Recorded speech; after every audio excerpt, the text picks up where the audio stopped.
Em meio às montanhas verdes e às brisas do Atlântico, nasceu um menino que ousava sonhar alto demais para o tamanho da ilha onde vivia. Madeira era seu berço, mas o mundo era seu destino. Cristiano Ronaldo dos Santos Aveiro. Desde cedo, a bola nos pés e a determinação nos olhos.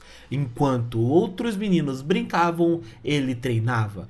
Enquanto muitos desistiam, ele insistia. Um garoto franzino, com alma de gigante, que corria atrás do impossível, com a certeza de que ele o alcançaria. Aos 18 anos, com as veias pulsando orgulho e os olhos brilhando de expectativa, Cristiano vestia a camisa da seleção portuguesa pela primeira vez. Era apenas um amistoso contra o Cazaquistão, mas para ele era o começo de tudo.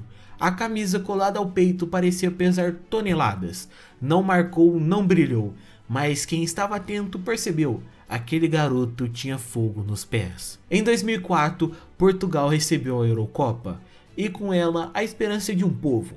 Aos 19 anos, Cristiano era mais que uma promessa. Ele era um furacão de velocidade e vontade. Marcou contra a Grécia, distribuiu assistência e encantou multidões. E na semifinal contra a Holanda foi decisivo.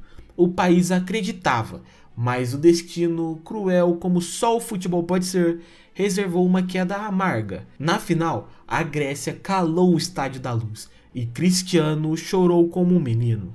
Chorou porque doeu, porque acreditava, porque ali, nas lágrimas, nascia o capitão que o mundo viria a conhecer. Na Copa de 2006, em solo alemão, o menino mostrava-se homem.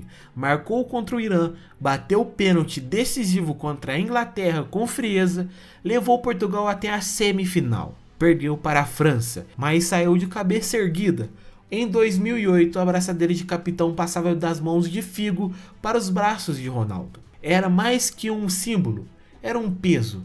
O peso de carregar não só um time, mas as esperanças de uma nação inteira. Na Euro de 2012, Cristiano parecia pronto. 2 gols contra a Holanda, outro contra a República Tcheca. Um homem em missão. Mas nas semifinais contra a Espanha, o sonho escorregou entre os dedos. Eliminação nos pênaltis. E um detalhe que doeu mais que a derrota: Ronaldo não bateu sua cobrança. O olhar perdido após o jogo dizia tudo. Ele queria ter resolvido, queria ter vencido. Na Copa de 2014 no Brasil, o cenário foi desolador. Lesionado, exausto, Ronaldo lutava contra os próprios limites. Um guerreiro solitário num campo de batalhas perdidas. Portugal caiu na fase de grupos e mais uma vez o melhor do país voltava para casa sem glória. Mas como é em toda boa história, a virada viria e veio em 2016. Portugal começou desacreditado, empatou na fase de grupos, foi criticado. Mas Ronaldo acreditava.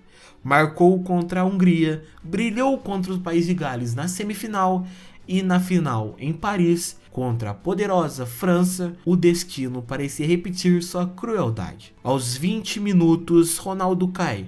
Lesão, lágrimas, o capitão sai de maca. Mas a alma dele ficou em campo. Na beira do gramado, virou técnico, torcedor, irmão, gritava, gesticulava, vibrava. E aos 109 minutos, Éder soltou um míssil de fora da área. Gol. Gol da história. Gol do título. Portugal campeão da Europa. Pela primeira vez. E mesmo fora de campo, era Cristiano que levantava a taça. De olhos fechados, com lágrimas sinceras, ele havia prometido. E cumpriu. Mas não parou por aí. Em 2019, Portugal foi campeão da primeira edição da Liga das Nações. Hat-trick contra a Suíça, liderança em campo. Final contra a Holanda, vitória por 1-0. Mais um troféu, mais uma página, escrita com suor e talento. E os recordes, Cristiano foi além. Se tornou o maior artilheiro da história de todas as seleções. Mais de 120 gols. Em 2022, aos 37 anos, marcou contra a Gana e entrou para a história como o único jogador a marcar em 5 Copas do Mundo. Ainda corria, ainda vibrava, ainda representava, porque a camisa de Portugal era sua segunda pele. Em 2024, já aos 39 anos, seguia convocado, seguia lutando. A Eurocopa chegava e lá estava ele, firme, guiando e inspirando. Porque lendas não pedem licença para ficar, elas simplesmente ficam. Não precisava provar mais nada, mas ainda queria, porque cada jogo era um reencontro com o menino da Ilha da Madeira. Cada partida, uma nova chance de honrar as cores que sempre amou. Em 2025, como se o roteiro da vida ainda tivesse um ato final reservado, Portugal voltou à final da Liga das Nações. A adversária, a Espanha. O palco, Allianz Arena, em Munique. O mundo assistia e aos 61 minutos Cristiano marcou o gol do empate. Seu último gol com a camisa da seleção até agora. Mais uma vez saiu lesionado, mais uma vez emocionado. E do banco viu sua seleção vencer nos pênaltis por 5-3. Portugal se tornava a primeira bicampeã da Nations League. E Cristiano, o primeiro capitão a erguer o troféu 2 vezes. Aos 40 anos deixava sua marca mais uma vez. Não como alguém que passou, mas como alguém que ficou para sempre. Cristiano Ronaldo jogou mais de 200 partidas pela seleção, fez mais de 120 gols, ganhou 3 taças, mas seu maior feito foi invisível. Foi transformar a dúvida em fé, medo em coragem e sonhos em realidade. Foi fazer Portugal acreditar. Se você sentiu essa história tocar no seu coração, curta o vídeo, inscreva-se no canal e compartilhe com quem também acredita que o impossível é apenas um ponto de vista. Porque enquanto houver um campo, uma bola e uma criança sonhando, o nome de Cristiano Ronaldo seguirá ecoando pelos gramados da eternidade.